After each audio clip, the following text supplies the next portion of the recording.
Often include legends, which allow readers to easily find what they're looking for or where they need to go. And we're going to use Excel to create the first part of a map legend for our amusement park, Excellent Adventures. Now later on, you're going to pull this file back up and make changes to it. So make sure when you save it, just like up here at the top, it says Activity 2 North-South Map Legend, and this is 1. We will have a second one that you'll have to use Save As. So of course, the first thing you're going to do is create a new blank workbook and save it as Activity 2. And number 1 under your instructions says key the data as shown. I have already keyed the data. So you're going to do that now. You can press pause, or if you already created the spreadsheet, you can start now. So we're going to change the year in cell A2 to be current. Remember, A2 actually contains all of this information. We can change that here, or we can go into our spreadsheet and change it and then press enter. Number 3 says select cell A1, format to bold, 14 point. So we're going to go to 14, maybe, and we're going to select that to bold. That makes everything bold there. And A2 is going to be italics.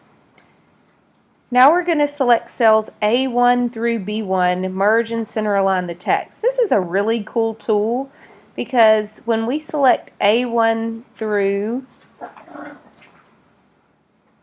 B1, that lets us, and there's a lot of different ways to do this, you guys. There's a part in the ribbon that will allow you to do it, but over here you also have a merge and center button. And when I merge and center something, that means that I'm putting it in the middle of a tab. If I scroll out here in the middle of a row, if I scroll out here, you can now see that A and B are now the same cell. I actually merged those together and I centered my text. Even if I scroll out a whole lot like this, you can tell it's centered. And then I'm going to select A2 and B2 and also merge and center that text.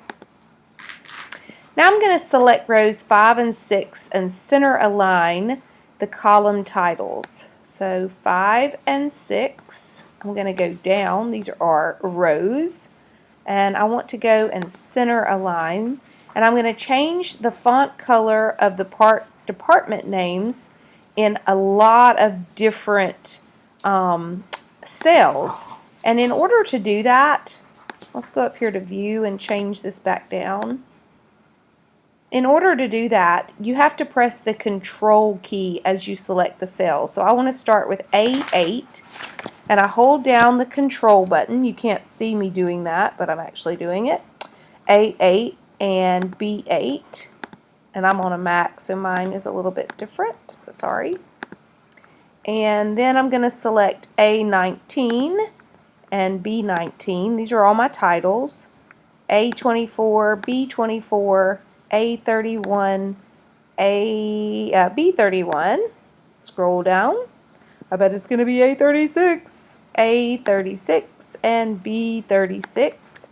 And we're going to make these, go back to the home ribbon, we're going to make these red, and we're going to make them bold. And that's number 8 on your directions.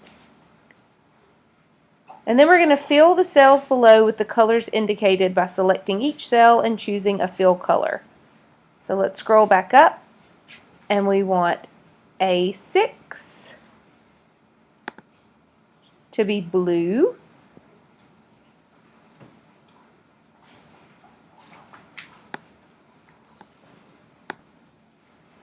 Sorry, my phone was ringing.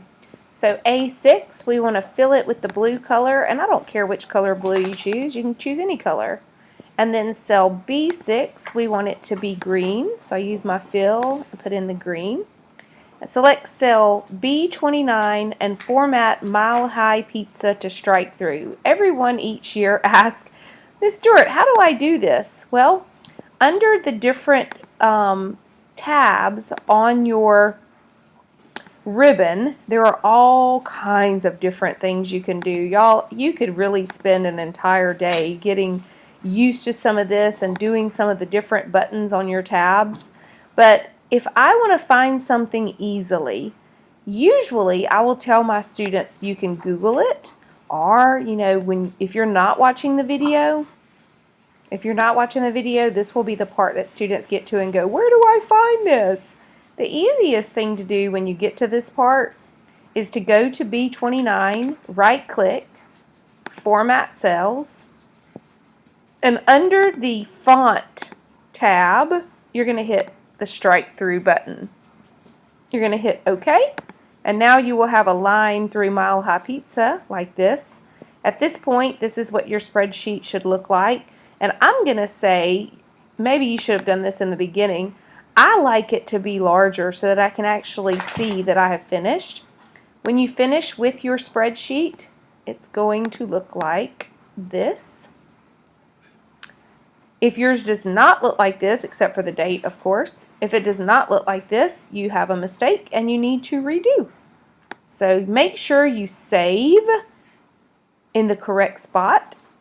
And thank you for working so hard. This is your second activity.